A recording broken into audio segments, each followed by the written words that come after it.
Kita semua pasti pernah bermimpi untuk mengunjungi Arktika dan menyaksikan keajaiban alam seperti beruang kutub bermain-main di atas bongkahan es atau indahnya aurora borealis di langit.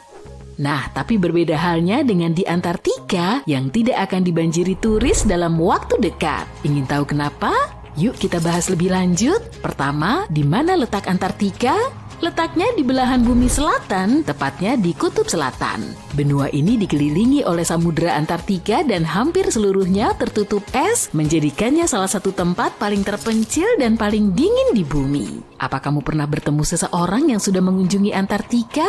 Pasti belum kan? Antartika adalah salah satu tempat yang paling jarang dikunjungi di planet ini dan hanya segelintir petualang beruntung yang pernah melihat langsung wilayahnya yang sebagian besar terdiri dari gletser dan hamparan es. Tapi percaya deh, margasatwa dan pemandangan di sana sungguh luar biasa.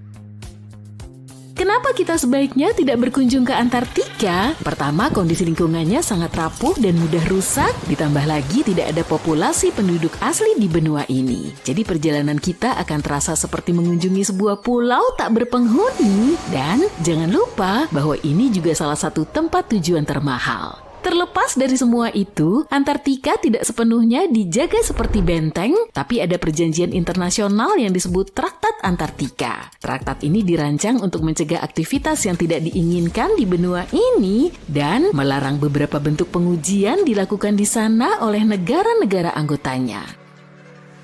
Namun alasan utama kita tidak bisa melenggang begitu saja ke Antartika adalah karena ekosistemnya yang rapuh dan butuh perlindungan. Traktat ini menyatakan bahwa Antartika hanya boleh digunakan untuk tujuan damai dan harus bebas dari aktivitas manusia yang bisa merusak lingkungan.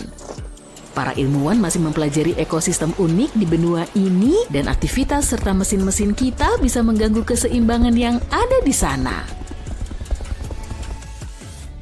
Kalau kamu masih ingin pergi ke Antartika, perizinannya tidaklah mudah. Warga negara Amerika Serikat misalnya harus mengisi formulir khusus dan mengirimkannya ke Office of Ocean and Polar Affairs. Dan saat berada di sana, kamu harus mematuhi sejumlah aturan ketat untuk melindungi lingkungan, seperti tidak mengganggu satwa liar atau mengambil cendera mata, seperti batu, tanaman, atau hewan.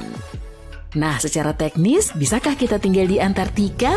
Meskipun tidak ada hukum yang melarang orang untuk menetap di sana, lingkungannya sangat tidak ramah dan tidak cocok untuk tempat tinggal manusia. Suhunya bisa mencapai minus 60 derajat Celcius atau lebih rendah, sehingga hampir mustahil bagi siapapun untuk bertahan hidup tanpa peralatan dan pengalaman yang memadai. Ditambah lagi daratan terdekat berjarak lebih dari 1.600 km jauhnya yang membuat penduduknya benar-benar terisolasi dari dunia luar. Siapa tahu mungkin suatu hari nanti kita bisa mengunjungi benua yang unik dan memukau ini, tapi sampai saat itu tiba, yuk kita kagumi dari jauh saja. Sekarang kita bahas sedikit tentang penemuan Antartika. Tidak seperti tempat lain yang sudah dihuni, Antartika tidak memiliki populasi penduduk asli. Para filsuf Yunani kuno mengetahui adanya benua ini dan menyebutnya Anartos yang berarti di seberang beruang.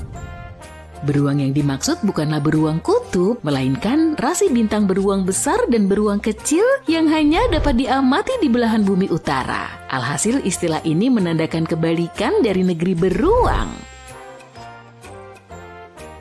Pelayaran perburuan paus dan anjing laut pada akhir tahun 1700-an dan awal 1800-an menjelajah lebih jauh ke selatan ketika melewati Tanjung Horn di ujung Amerika Selatan. Saat itu, diketahui bahwa pergi lebih jauh ke selatan seringkali berarti angin yang lebih kencang, risiko menabrak es mengambang dengan berbagai ukuran, serta angin dan lautan yang bisa berbahaya bagi kapal dan awaknya.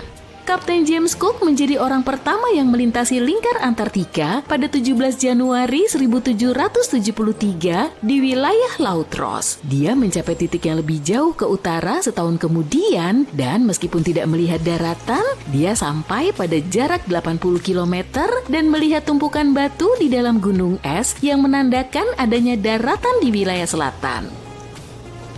Penampakan pertama Antartika diakui secara luas pada bulan Januari 1820 dalam pelayaran 2 kapal di bawah komando Kapten Fabian Gottlieb von Bellinghausen sebagai bagian dari ekspedisi penjelajahan mengelilingi dunia selama 2 tahun guna mencari daratan baru. Kapal-kapal kapten ini menjadi yang pertama melintasi lingkar Antartika sejak James Cook. Pendaratan pertama yang tak terbantahkan di Antartika baru terjadi pada 24 Januari 1895 di Tanjung Adare dalam ekspedisi perburuan paus yang dipimpin oleh Henry Bull. Sebuah perahu kecil dengan 6 atau mungkin 7 orang di dalamnya didayung ke daratan saat kondisi laut sedang tenang. Kamu mungkin gak akan percaya, tapi Antartika sebenarnya adalah gurun loh. Dengan semua es itu, kamu pasti mengira tempat ini seperti surga musim dingin dengan permainan lempar bola salju dan coklat panas sepanjang hari. Saat membicarakan gurun, kita membayangkan unta, kaktus, dan orang-orang yang kesulitan mencari air. Tapi lain ceritanya di Antartika. Kesulitannya bukan dalam mencari air, melainkan menemukan sesuatu yang tidak tertutup es. Curah hujan rata-rata hanya sekitar 10 mm dalam 30 tahun terakhir. Itu seperti beberapa tetes hujan dibandingkan yang biasa kita rasakan. Jadi secara teknis, bukan bukit pasir atau panas terik yang menjadikan sebuah wilayah sebagai gurun, melainkan kurangnya curah hujan. Tapi tenang, kalau tersesat di Antartika, kamu nggak perlu khawatir kehausan. Pastikan saja kamu membawa jaket dan sarung tangan, karena suhunya cukup dingin untuk menjadikanmu es lilin. Antartika bukan hanya salah satu tempat paling kering di bumi, tapi juga paling dingin, paling berangin, dan paling tinggi. Sungguh pencapaian yang luar biasa. Para penguin dan ilmuwan di Antartika terkadang merasa bingung soal penentuan waktu. Tidak seperti tempat lain di bumi, tidak ada zona waktu Antartika. Semua garis bujur bertemu di satu titik di kutub selatan, sehingga agak membingungkan untuk mengetahui pukul berapa tepatnya sekarang. Kamu mungkin berpikir, terus gimana dong para ilmuwan dan peneliti mengetahui waktu di sana? Pertanyaan bagus. Mereka biasanya berpegang pada zona waktu negara dari mana mereka berangkat. Akan tetapi karena ada berbagai pos dari seluruh dunia di semenanjung Antartika, situasinya bisa menjadi sedikit rumit. Bayangkan mencoba berkoordinasi dengan negara tetangga tanpa membangunkan mereka secara tidak sengaja di tengah malam. Kamu mungkin berpikir tidak banyak yang sanggup bertahan di tempat dengan suhu yang sangat dingin, matahari yang nyaris tidak pernah muncul, dan angin yang bisa menerbangkanmu dalam sekejap. Nah, seperti di banyak tempat di bumi, kehidupan juga menemukan jalannya di Antartika. Percaya atau tidak, benua beku ini penuh dengan aktivitas. Antartika adalah rumah bagi miliaran krill yang menarik sangat banyak anjing laut dan penguin untuk datang. Tapi jangan biarkan penampilan mereka yang imut dan menggemaskan menipumu ya. Penguin adalah perenang ulung dengan tubuh ramping yang akan membuat para peraih medali Olimpiade iri. Penguin datang ke daratan untuk berkembang biak dan bersantai, tapi bakat mereka yang sesungguhnya adalah mencuri kerikil dari satu sama lain dan membentuk kerumunan yang presisi agar tetap hangat. Antartika juga merupakan rumah bagi spesies penguin terbesar di bumi, yaitu penguin kaisar. Burung ini memang nggak bisa terbang, tapi bukan berarti mereka nggak bisa melompat ya. Bahkan beberapa di antaranya bisa melompat. Antartika adalah benua paling terpencil di planet ini. Benua ini memiliki 90% es dunia, tapi dianggap sebagai gurun karena curah hujan tahunannya hanya sekitar 20 cm. Kamu mungkin tidak menyangka benua ini adalah gurun saat melihatnya, karena warnanya yang putih dan penuh dengan satwa liar. Tapi Antartika tidak hanya seperti yang terlihat di permukaan. Ada banyak hal yang tersembunyi di bawahnya, dan bahkan di atasnya. Atlantis telah lama menjadi misteri bagi umat manusia. Apakah Atlantis pernah ada? Dan jika memang ada, di manakah letaknya? Salah satu teori mendukung bahwa peradaban Atlantis bisa saja tumbuh dan berkembang di benua Antartika ketika belum diselimuti es.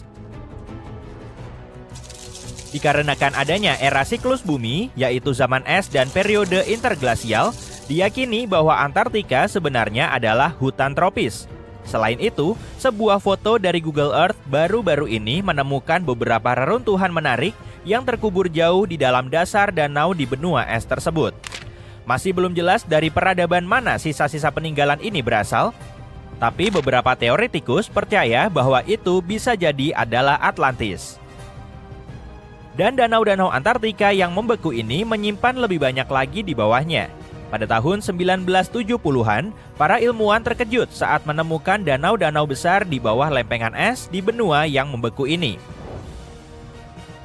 Lebih dari 400 dasar danau diyakini ada di bawah lapisan esnya. Danau Vostok, misalnya, danau subglasial terbesar di sana terkubur di bawah es setebal 3 km. Ada juga gua-gua es biru jernih yang tersembunyi di sana. Air di danau-danau ini tetap cair karena adanya sedikit panas bumi dari inti bumi.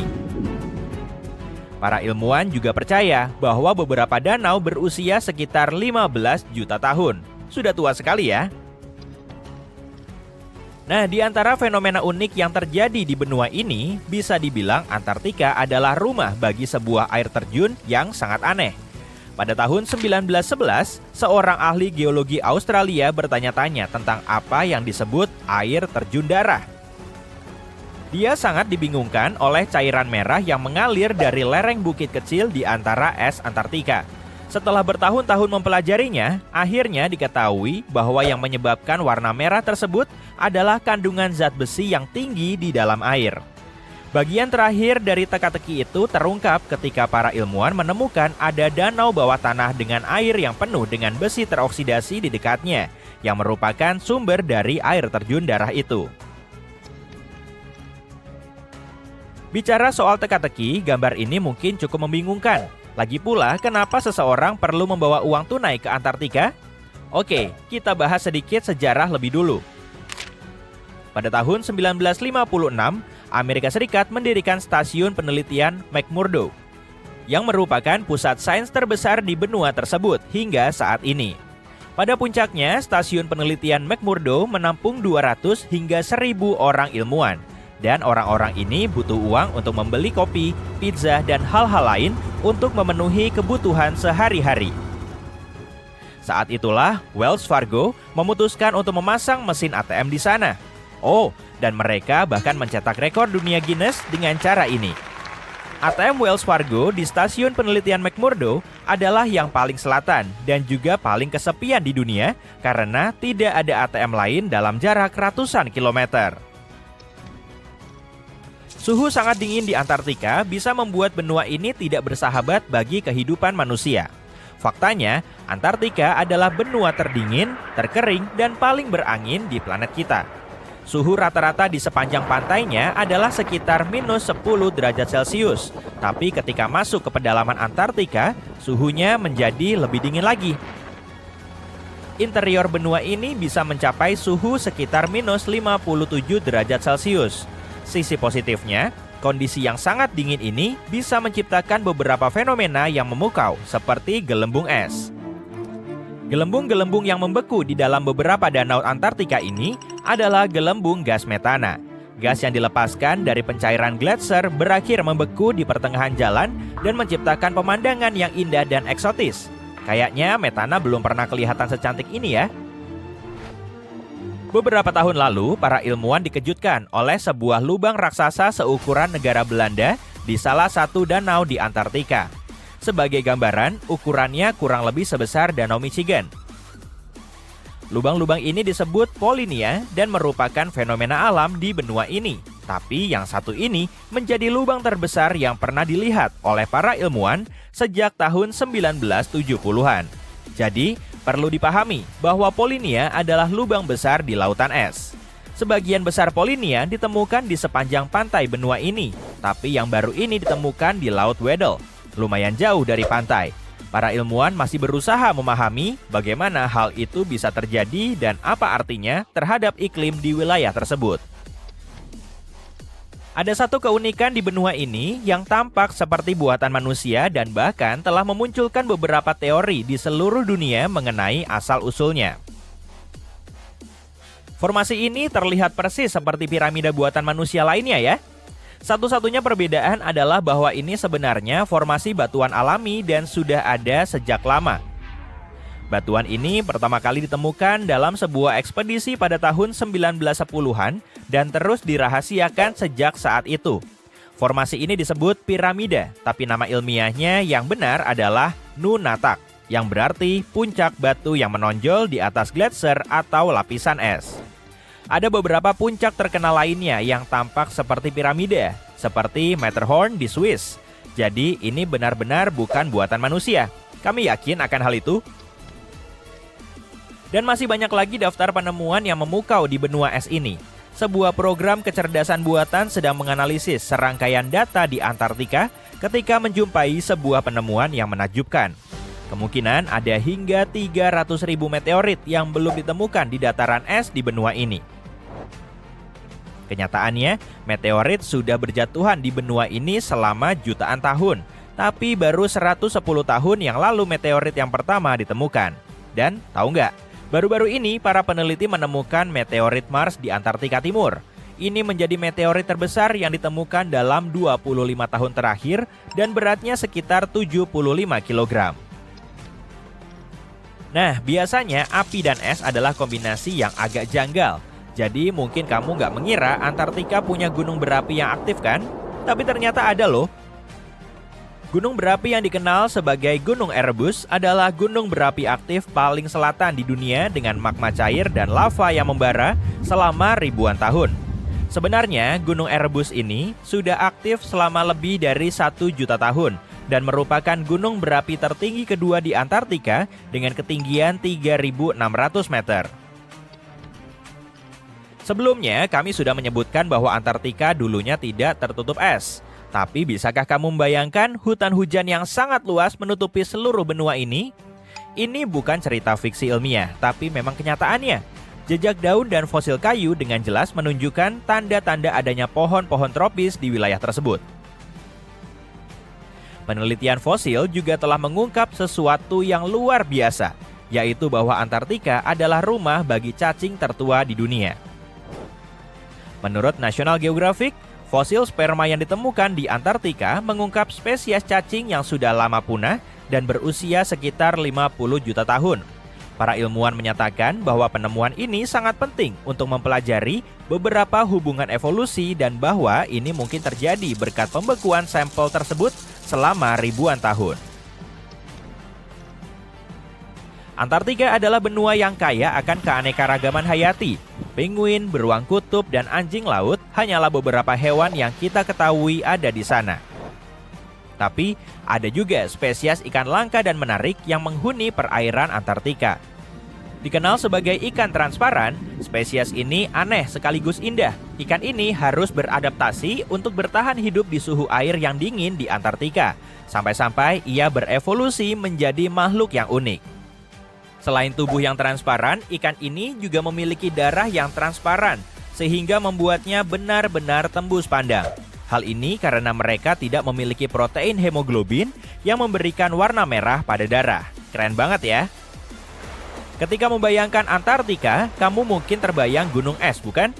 Jadi berikut ini ada fakta. Tahu nggak kalau NASA bukan cuma mengeksplorasi bintang, planet, galaksi atau lubang hitam? Sulit dipercaya, tapi benar loh. Badan ini juga membuat penemuan di sini, di planet Bumi.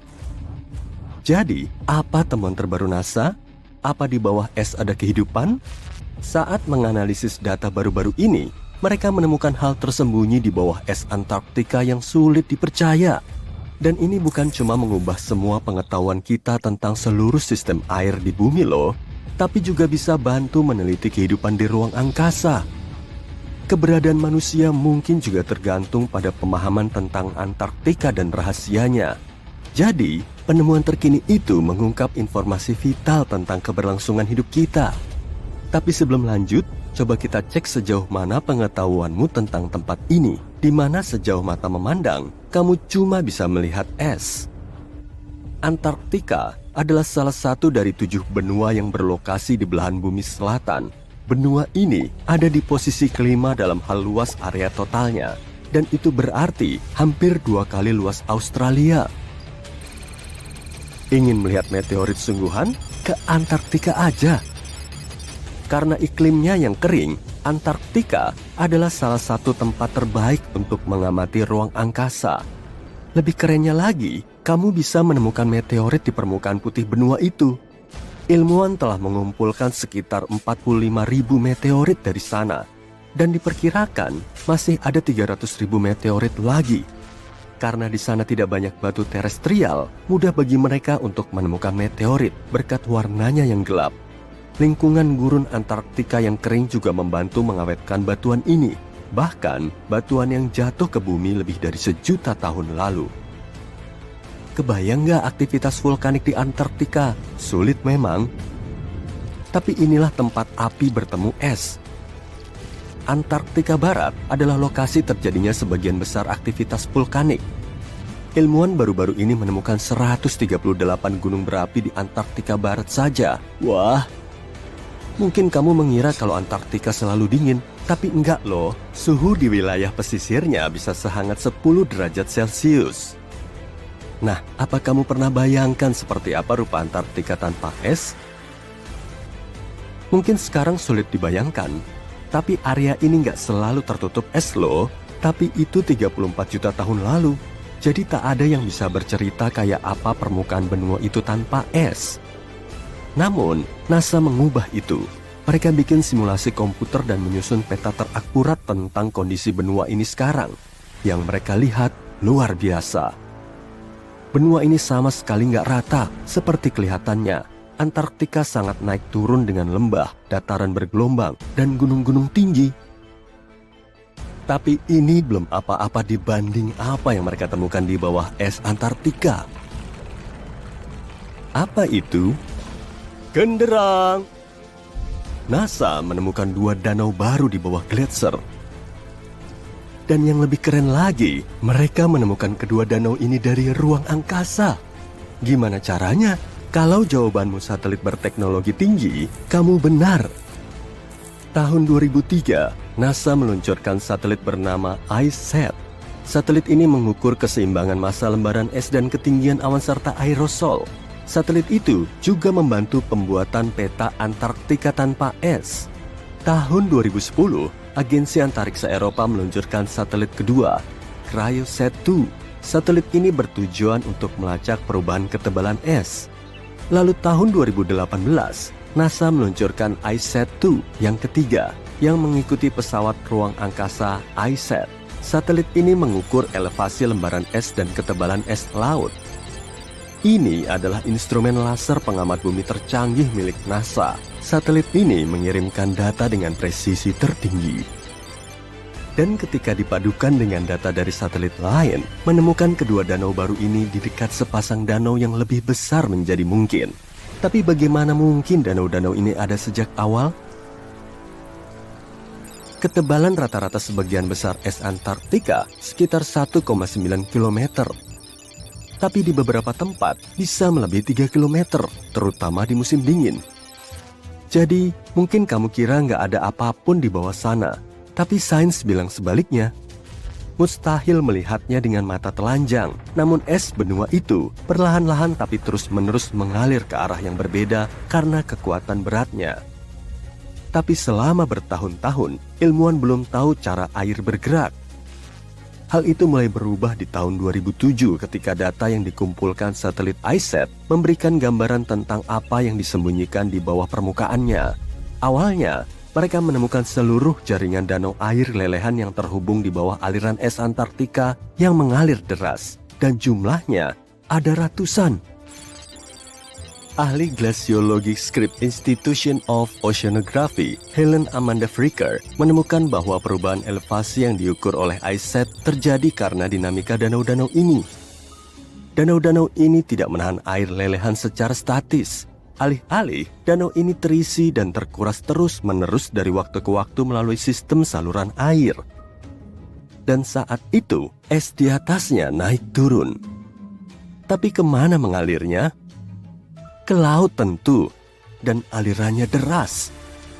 Sebuah studi terkini yang salah satunya dilakukan oleh Fricker menemukan bahwa aliran satu danau menuju laut adalah sebanyak 198 miliar galon hanya dalam 3 hari. Banyak sekali misteri tentang cara kerja alam yang masih menunggu dipecahkan. Tapi menemukan dua danau baru tersebut akan memberi ilmuwan gambaran yang lebih baik tentang secepat apa lembaran es Antartika berubah karena iklim menjadi lebih hangat dan bagaimana dampaknya terhadap arus laut serta kenaikan ketinggian air laut global. Siklus pengisian dan pengurasan danau juga menyebabkan lembaran es mengalami retak-retak dan celah dalam. Jadi, informasi yang mereka temukan dari danau-danau baru ini juga memberi mereka pemahaman lebih baik tentang kerusakan permukaan es. Mereka juga akan mampu menilai bagaimana sistem pengisian dan pengurasan ini mempengaruhi kecepatan es tergelincir ke laut dan samudera. Dan itu berarti mereka bisa mengevaluasi bagaimana tambahan air tawar bisa mengubah ekosistem laut. Penemuan ini juga bisa menyimpulkan apa ada kehidupan di bawah es. Wih.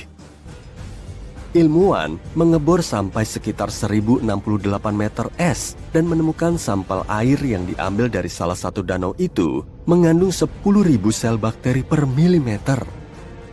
Jumlah kehidupan bakteri setinggi itu adalah pertanda baik. Karena berarti perairan yang mengandung es juga bisa mendukung bentuk-bentuk kehidupan yang lebih tinggi, seperti binatang mikro, dan bahkan mungkin salah satu danau baru ini adalah tempat tinggalnya. Tapi hal yang paling seru, danau baru itu bisa bantu mereka memahami apa mungkin ada kehidupan di planet-planet lain.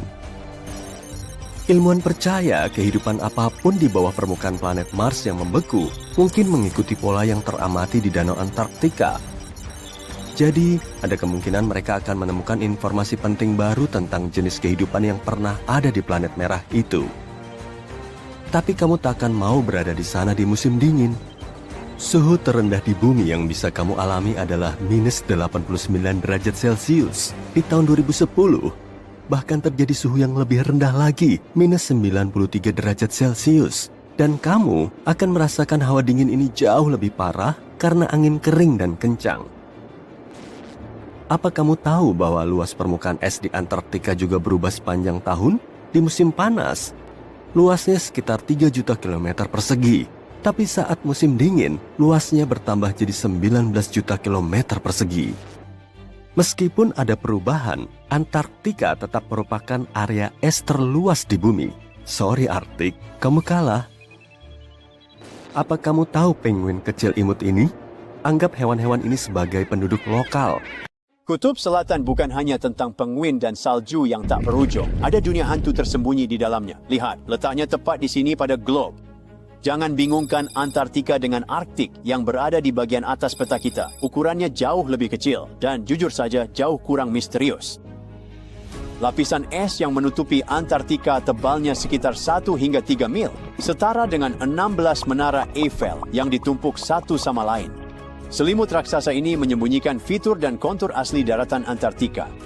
Kita masih belum banyak tahu tentang benua misterius ini, dan es serta salju adalah penyebabnya. Kita bahkan masih belum tahu bentuk dan ukuran asli benua ini. Memetakan Antartika tanpa sekop raksasa adalah tugas yang sangat sulit. Namun satelit belajar menembus es dengan kameranya, dan sekarang kita tahu bahwa sebenarnya ada lanskap kuno yang sangat besar dan dramatis di bawah salju hantu dari masa lalu. Sekitar 90 juta tahun lalu, Antartika jauh lebih hangat. Itu sebenarnya hutan hujan rimbun dengan banyak tanaman dan mungkin penuh kehidupan. Bahkan ada sungai yang mengalir di sana. Lalu esnya datang. Ini terjadi sekitar 34 juta tahun lalu selama transisi dari Eosen ke Oligosen ketika planet kita mendingin secara signifikan. Itu adalah awal dari salah satu zaman es kita. Daratannya tetap ada, tetapi kini tersembunyi di bawah es dan salju yang makin lama makin tebal. Bagi mata biasa, Antartika berubah menjadi gurun putih yang luas, datar, dan tanpa ciri khas. Waktu pun berlalu. Lempeng es raksasa ini bergerak, menghaluskan dan menggeser tanah di bawahnya. Selama jutaan tahun, hal itu mengubah bentuk daratan tersebut. Sekarang, jika kita melihat di bawah es, tidak akan ada tanda-tanda kutub selatan yang asli, kecuali di satu tempat. Di daerah-daerah di mana esnya sangat tebal dan tidak banyak bergerak, seperti di Antartika Timur, justru terjadi sebaliknya. Es itu menjadi seperti selimut super tebal yang melindungi daratan. Biasanya, hal-hal seperti angin atau hujan perlahan-lahan mengikis tanah seiring waktu mengubah bentuknya.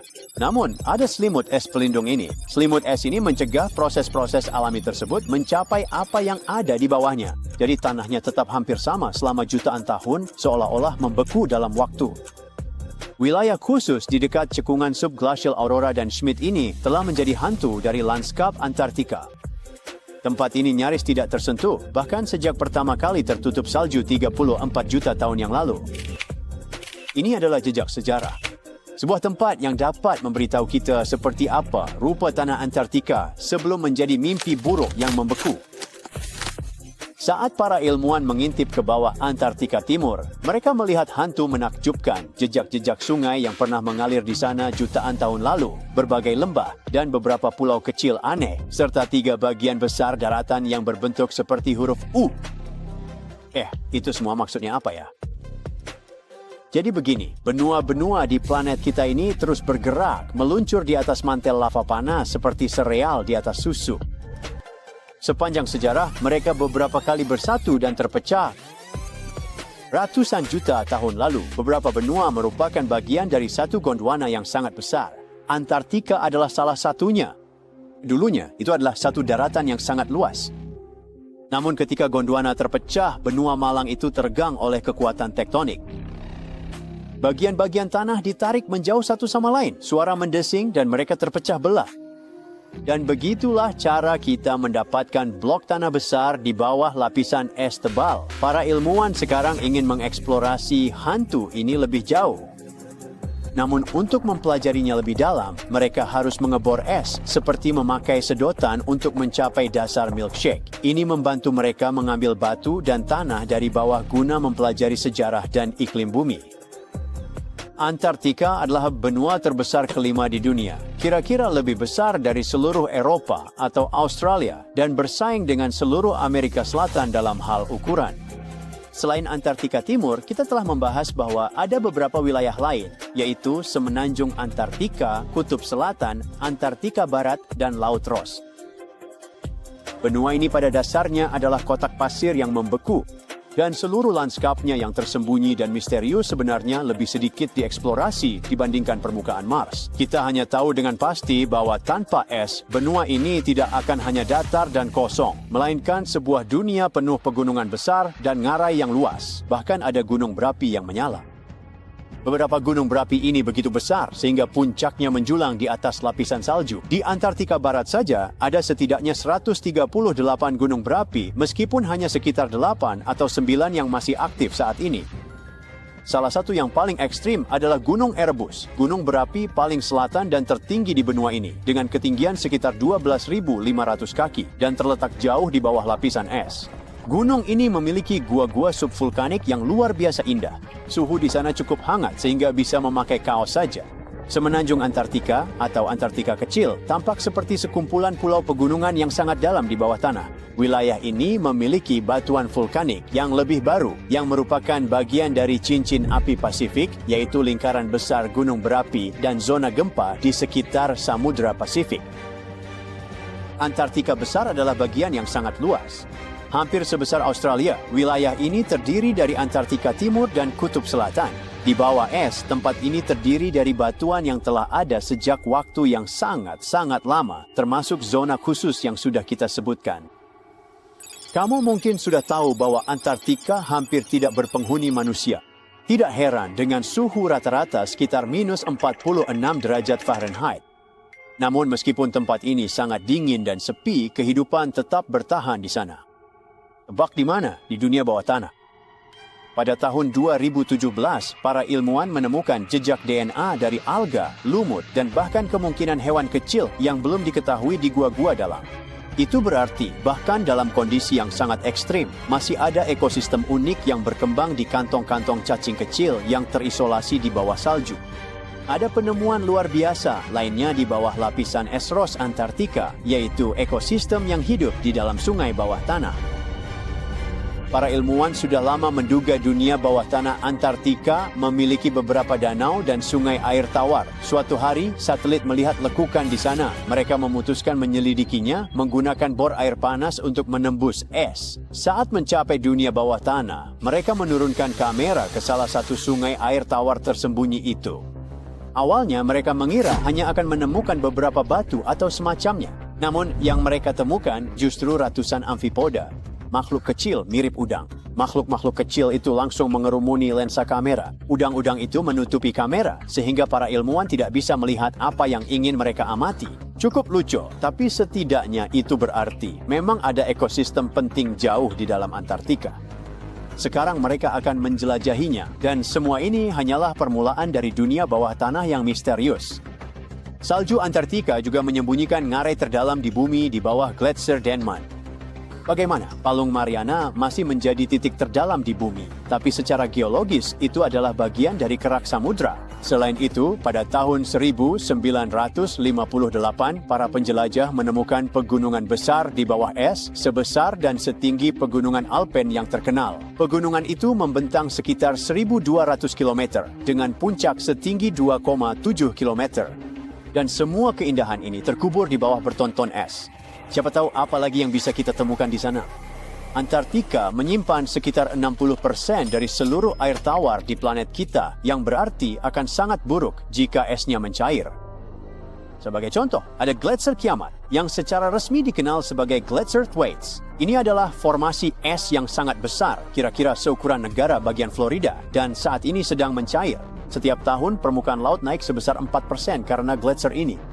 Jika gletser ini benar-benar mencair, permukaan laut di seluruh dunia akan naik sekitar 2 kaki, yang mungkin terdengar tidak banyak, tapi akan menjadi bencana bagi daerah pesisir. Untungnya, para peneliti menemukan bahwa bahkan jika esnya runtuh dalam 50 tahun ke depan, gletser itu sendiri tidak akan mundur secepat yang mereka khawatirkan. Gletser ini memang masih kehilangan es dengan cepat, tapi prosesnya akan berlangsung cukup lambat. Selamat datang di salah satu tempat paling misterius dan belum dijelajahi di bumi. Tapi apa yang istimewa dari tempat ini? Ini hanya beberapa puncak es dan hamparan salju tak berujung di Antartika. Ya, benar. Tapi ada misteri berskala planet di sini. Tidak peduli seberapa keras kamu mencoba, kamu tidak akan melihat pegunungan tersembunyi. Tanah raksasa yang belum dijelajahi, di mana tidak ada manusia yang pernah menginjakan kakinya. Dan itu terletak di bawah lapisan pegunungan lainnya. Ini seperti boneka Matryoshka namun seukuran benua. Pegunungan ini menyembunyikan rahasia Antartika, dan rahasia ini dapat memberitahu kita sesuatu yang mengagumkan tentang sejarah kuno planet kita. Wilayah raksasa yang belum dijelajahi di Antartika ini disebut pegunungan subglasial Gamburtsev. Dan lapisan es di atasnya membuat tempat ini tidak tersentuh oleh alam dan manusia. Tempat ini seperti sebuah negeri di dalam negeri lain, dan tempat ini menyembunyikan lebih dari sekedar pegunungan. Ada lembah, bukit, dan dataran. Seluruh area ini mirip dengan pegunungan Alpen di Eropa, tapi sayangnya kita tidak bisa menikmati pemandangannya. Pegunungan tersebut pertama kali ditemukan pada tahun 1958 dengan menggunakan instrumen seismologi. Lebih dari setengah abad telah berlalu sejak saat itu, dan tempat ini masih menjadi salah satu objek tektonik yang paling sedikit dipelajari di bumi. Mengapa? Karena itu adalah es, banyak es.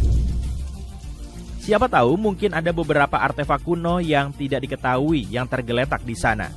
Bagaimana jika mereka menyembunyikan kota rahasia atau pesawat ruang angkasa? Tentu saja kecil kemungkinannya, tapi tetap saja menarik untuk melihat ke sana. Bayangkan saja ratusan atau bahkan ribuan mil daratan yang tidak berubah selama ratusan juta tahun. Bahkan jika tidak ada spesies hewan baru atau sisa-sisa peradaban kuno di sana, tempat ini masih memiliki sejarah. Sejarah pembentukan benua-benua di planet kita, dan para ilmuwan telah menemukan sebagian dari kisah ini. Gunung-gunung yang terkubur di Antartika pada awalnya seperti gunung biasa, tetapi akibat peristiwa berskala planet, gunung-gunung itu baru saja. Tunggu dulu, pernahkah kamu bertanya-tanya bagaimana pegunungan terbentuk? Kita melihatnya dalam kehidupan nyata, dalam film, dalam foto di internet, kita mendakinya. Tetapi bagaimana mereka muncul? Pegunungan tidak selalu ada di planet ini dalam bentuk seperti ini. Gunung ini muncul akibat tabrakan lempeng tektonik berskala besar. Dua bongkahan tanah padat raksasa bergerak ke arah satu sama lain, lalu bertabrakan. Dan boom! Miliaran ton kerak bumi menumpuk di atas satu sama lain, bercampur dan membentuk tepian dan ngarai. Dan semua ini bisa berlangsung selama jutaan tahun. Ya, ini adalah bencana, tapi prosesnya sangat lambat. Beberapa lempeng tektonik masih bertabrakan. Sebagai contoh, Himalaya terus tumbuh karena lempeng India dan Eurasia masih saling bertabrakan. Dan proses ini dimulai sekitar 50 juta tahun yang lalu. Pegunungan Gamburtsev yang berada di bawah es juga mengalami peristiwa serupa. Hanya saja, jauh lebih awal. Sebuah artikel di jurnal Earth dan Planetary Science Letters mengatakan bahwa mereka muncul selama pembentukan superkontinen Gondwana. Dua daratan raksasa dipisahkan oleh samudera tak berbatas. Namun, sekitar 700 juta tahun yang lalu, keduanya bertabrakan dan membentuk Gondwana. Superkontinen ini mencakup wilayah Afrika modern, Amerika Selatan, Australia, India, dan Antartika. Bongkahan-bongkahan raksasa itu saling bertabrakan dan mengeluarkan aliran batu panas yang sebagian meleleh. Kekacauan ini semakin lama semakin besar, membentuk gunung-gunung. Suhu gunung-gunung itu meningkat, masanya bertambah, dan pada suatu titik, Gondwana menjadi tidak stabil. Benua super mulai runtuh karena beratnya sendiri. Batuan panas di bawah permukaan mulai mengalir ke samping sebagai hasil dari proses yang disebut penyebaran gravitasi. Ambil pasta gigi dan mulailah memerasnya keluar dari tabung. Kira-kira hal yang sama terjadi pada miliaran ton batuan panas. Gunung-gunung purba di Antartika muncul tepat pada saat kejadian dahsyat ini. Kamu baru saja menyaksikan simulasi visual peristiwa global yang terjadi ratusan juta tahun yang lalu. Kelihatannya keren, tapi bagaimana para ilmuwan mengetahuinya? Bagaimana mereka melihat kehancuran skala planet ini? Jika pegunungan Gamburtsev yang berada di bawah es adalah salah satu tempat yang paling belum dijelajahi di dunia, lalu bagaimana orang bisa mengetahui asal-usulnya? Jawabannya sederhana. Partikel-partikel kecil dari batuan telah memberitahu kita tentang perubahan lanskap planet ini. Ini adalah zirkon, tetapi para ilmuwan juga menyebutnya kapsul waktu. Mineral ini sangat kuat dan tahan terhadap pengaruh mekanis dan kimiawi. Sulit dihancurkan, tidak terpengaruh oleh erosi dan tidak larut dalam air.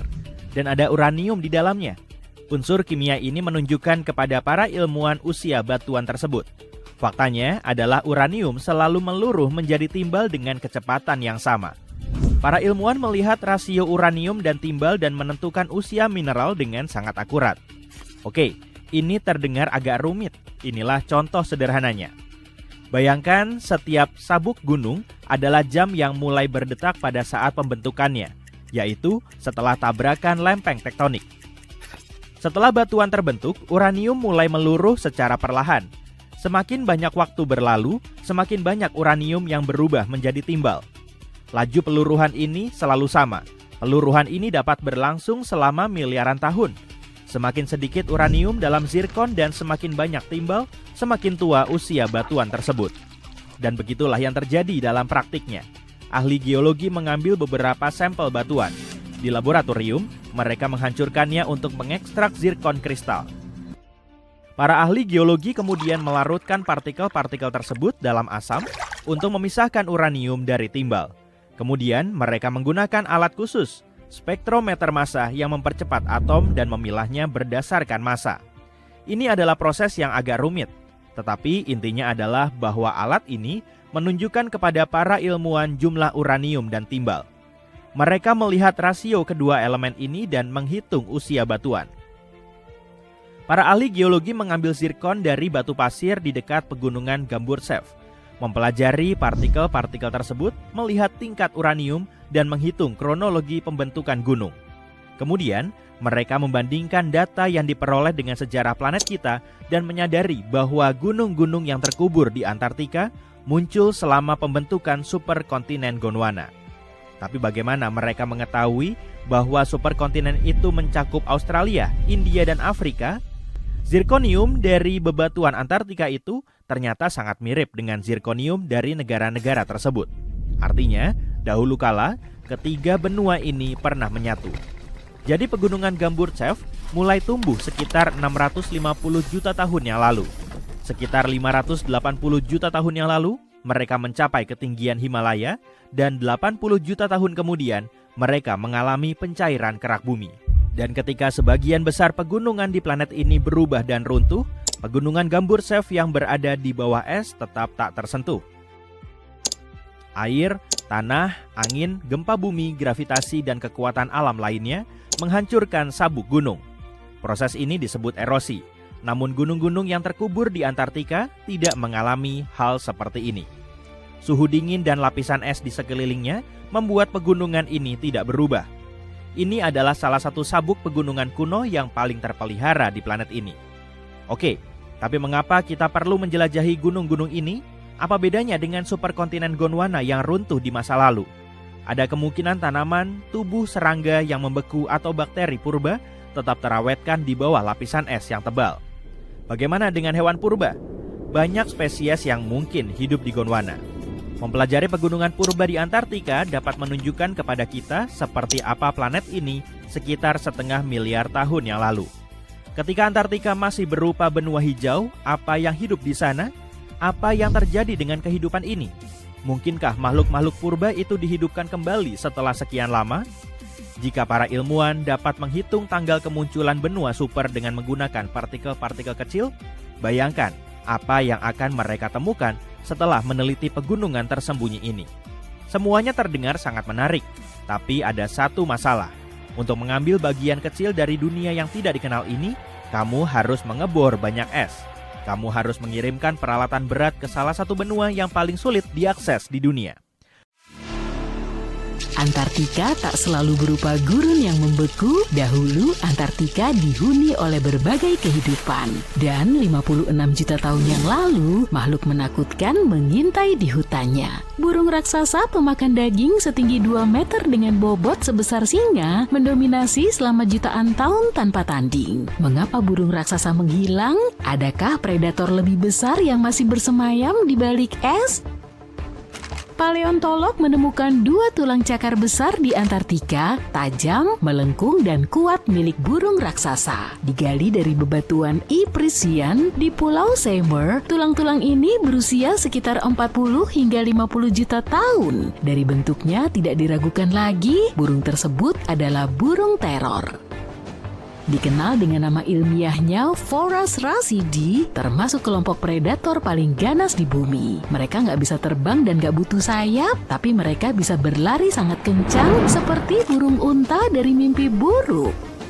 Selama jutaan tahun, burung ini menguasai Amerika Selatan. Kini pertama kalinya kehadiran mereka terkonfirmasi di Antartika, benua yang dulunya terhubung dengan Amerika Selatan, memungkinkan migrasi hewan antar benua. Mungkin burung ini bermigrasi ke selatan dan beradaptasi di daratan prasejarah Antartika. Tidak hanya bertahan hidup, mereka berkembang pesat. Tapi pada suatu waktu, hewan ganas ini lenyap. Kenapa? Perubahan suhu kemungkinan besar menjadi penyebabnya. Antartika mendingin, berubah menjadi gurun beku seperti sekarang ini. Berkurangnya jumlah mangsa membuat Phorus racidi kehabisan makanan hingga akhirnya punah tanpa keturunan. Peneliti berharap menemukan kerangka lengkap Phorus racidi dan mereka juga bertanya-tanya, adakah spesies lebih besar yang belum terungkap? Mungkin burung ini berevolusi menjadi spesies keturunan baru di Antartika. Tapi untuk saat ini, kita hanya punya 2 cakar raksasa yang menyeramkan. Banyak yang mengira Antartika nyaris tidak dihuni hewan atau tumbuhan, namun itu keliru. Dulu penguin berkeliaran, tapi bukan penguin lucu dan imut. Di Antartika pernah hidup raksasa setinggi 2 meter. Kini penguin kaisar, spesies terbesar yang masih hidup, mampu menyelam hingga 548,6 meter dan menahan napas lebih dari 20 menit. Penguin purba raksasa hidup sekitar 38 juta tahun yang lalu. Mereka sebesar manusia. Fosil menunjukkan mereka memiliki paruh yang panjang dan tajam sehingga menjadi pemburu ikan dan cumi-cumi yang ganas. Ikan-ikan di Antartika juga sangat menarik. Lupakan cumi-cumi raksasa, ini cumi-cumi kolosal bagai mimpi buruk yang lebih besar. Panjangnya ada yang hingga 12 meter dengan paruh tajam dan mata sebesar piring makan. Terakhir, orka, predator puncak samudra Antartika. Orka berburu dalam kelompok, layaknya serigala laut, memangsa anjing laut, ikan hingga paus besar. Di daratan, tanaman kecil seperti lumut, ganggang, rumput rambut Antartika, dan lumut mutiara mampu bertahan melawan segala rintangan. Ada banyak mitos lain yang beredar tentang Antartika. Contohnya banyak yang berpendapat ketika gunung es terlepas dari gletser, ia akan langsung hanyut ke lautan lepas sampai mencair. Tapi kenyataannya jauh lebih rumit. Pertama, ketika gunung es terlepas dari gletser atau lapisan es, gunung es menemui rintangan di bawah air seperti terjebak di dasar laut selama beberapa dekade sebelum bergerak. Gunung es bisa terperangkap dalam pusaran air kuat dan berputar selama berbulan-bulan. Gunung es A23A terjebak dan tetap beku hampir 40 tahun sebelum akhirnya bebas, tapi terjebak kembali dalam pusaran lautan selama 8 bulan. Selanjutnya, alur gunung es dipengaruhi oleh arus laut, pasang surut, angin, dan bahkan topografi bawah laut. Gunung es bukan hanya mengambang, gerakannya sering berbelok tak terduga. Berbicara tentang gletser, rumor aneh lainnya bilang sebagian manusia tidak dapat melakukan perjalanan lebih dari 500 km ke pedalaman Antartika karena dinding es yang tidak dapat dilewati, bahan bakar jet yang membeku, angin mematikan, dan tidak ada oksigen. Tapi hal ini sepenuhnya salah. Antartika sudah dijelajahi oleh pesawat, kendaraan, bahkan para ilmuwan dengan berjalan kaki. Ada stasiun penelitian di Kutub Selatan, orang-orang tinggal di sana sepanjang tahun. Dinding es itu nyata, tebing es besar yang menjulang tinggi lautan, tapi itu bukan penghalang tersembunyi. Itu adalah rak es, lempengan es tebal yang terbentuk ketika gletser perlahan mengalir dari daratan menyebar ke lautan. Hampir 3/4 garis pantai Antartika adalah gunung es, tapi gunung es ini tidak membentuk cincin raksasa di sekeliling dunia. Antartika adalah salah satu tempat paling ekstrem di bumi, tapi kita telah menaklukkan tantangannya. Dan kita terus belajar lebih banyak tentangnya setiap tahun. Itulah sebabnya setiap tahun jutaan dolar digelontorkan agar stasiun penelitian tetap berjalan, melindungi satwa liar, dan memastikan orang yang tinggal di sana mendapatkan semua yang mereka butuhkan. Tapi kemana perginya semua uang ini? Stasiun Antartika adalah kota-kota kecil, ada listrik, pemanas, penyulingan air, penyimpanan makanan, dan fasilitas medis. Stasiun terbesar McMurdo adalah kota yang dihuni lebih dari 1.000 orang di musim panas. Stasiun ini punya segalanya, mulai dari stasiun pemadam kebakaran hingga pusat kebugaran. Stasiun Kutub Selatan ada jauh di pedalaman sehingga menjadi salah satu tempat yang paling sulit untuk mendapatkan pasokan. Pesawat harus terbang ribuan mil untuk membawa bahan makanan dan bahan bakar ke sana. Internet suka misteri yang bagus. Ketika Google Maps mengungkap yang tampak seperti pintu besar di Antartika, penggemar teori konspirasi menjadi liar. Orang bercanda segala hal, mulai dari rumah peristirahatan Bigfoot hingga pangkalan rahasia atau hanggar pesawat luar angkasa Star Trek yang tersembunyi di dalam es. Tapi ada penjelasan yang lebih simpel dan tidak terlalu menarik. Gunung es ini sebenarnya mendarat, bongkahan es yang terjebak di perairan dangkal, dan sekarang perlahan mencair. Saat es melintasi lanskap, es mengalir di sekitar gundukan dan rintangan, menciptakan bentuk yang aneh. Proses pencairan, pemecahan, dan pembekuan kembali dapat mengukir es menjadi bentuk yang tak terduga. Angin di Antartika bertiup sangat kencang ke bawah, memahat es menjadi formasi dramatis dari waktu ke waktu. Sayangnya tidak ada pintu rahasia. Dan bicara tentang pintu, bertahun-tahun Ushuaia, Argentina dikenal sebagai pintu gerbang ke Antartika. Perhentian terakhir sebelum benua es di mana ekspedisi dimulai, tapi ada pilihan lain nih. Punta Arenas, Chili. Yuk kita bandingkan keduanya. Ushuaia lebih dekat ke Antartika. titik keberangkatan utama bagi wisatawan yang berlayar dengan kapal pesiar. Tapi tidak ada penerbangan reguler ke Antartika. Tidak ada basis ilmiah utama yang beroperasi dari sini. Tempat ini dikontrol oleh militer yang tidak mengizinkan penerbangan pribadi, hanya kapal yang dioperasikan secara komersial. Ya, Punta Arenas memang lebih jauh dari Antartika, tapi 22 negara dan organisasi global menggunakannya sebagai pangkalan utama. Ada penerbangan reguler ke Antartika setiap tahun. Maskapai penerbangan swasta juga bisa beroperasi di sini sebagai penghubung udara ke Antartika. Ushuaia memiliki lokasi terbaik, tapi Punta Arenas sebenarnya yang terbaik. Argentina membuat kesalahan besar memilih pangkalan udara Antartika. Alih-alih membangun pangkalan sederhana dan mudah diakses di permukaan laut, mereka justru membangun pangkalan Marambio sangat tinggi, medannya berat dan tidak mungkin dijangkau melalui darat. Harus dicapai dengan helikopter, membuat operasi menjadi lambat, mahal dan bikin frustasi. Selama 50 tahun, Argentina keras kepala bertahan dengan keputusan buruk ini, sementara Chili membangun pangkalan yang efisien dan terencana dengan baik yang kini digunakan oleh dunia. Jika tidak berubah, Ushuaia tak lebih dari sekedar pemberhentian turis. Yang menakutkan adalah Antartika tampaknya kembali ke masa lalunya. Seharusnya Antartika jadi tempat terdingin di bumi, tapi ada sesuatu yang mengejutkan terjadi baru-baru ini. Pertama kalinya dalam sejarah, suhu di Antartika menembus 20,00 derajat Celcius. Benua ini terkubur bermil-mil di bawah es. Biasanya suhu di sana bisa turun hingga minus 80 derajat Celcius. Tapi di musim dingin tahun 2000-an, ilmuwan mencatat suhu di Pulau Seymour mencapai 21 derajat Celcius, lebih panas daripada Eropa umumnya.